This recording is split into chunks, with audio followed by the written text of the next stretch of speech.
Yen na ang nagsasabing ang taong may dimple ay nakaka-fall. Sino nagsabi nun? Ang ganda ko pala. Joke lang. Oh my God! Maganda yung ano talaga. Oh, di ba? Ang ganda ng design. Pero mas maganda ako dyan.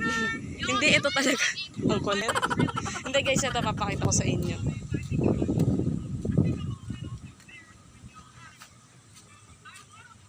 Fuck!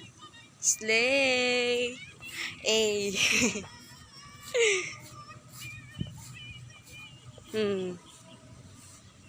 Ayun o, ang ganda.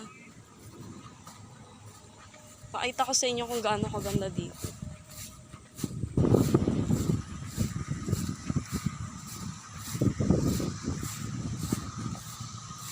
Wait lang guys. Tadaan! Sana all. Oh, di ba? Perfect. Ay, ang ganda. Wait lang. Ito pa guys, ang ganda oh. Paskong UPLB 2025. Fuck. Oh. Perfect. Ayun yung puno.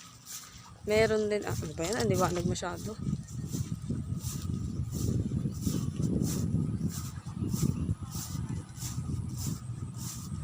Oh, di ba may design din yung puno.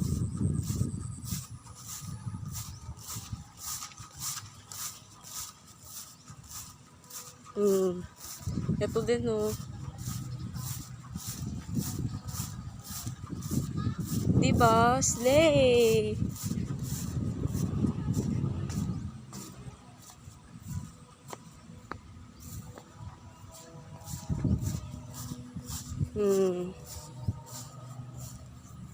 Ang ganda.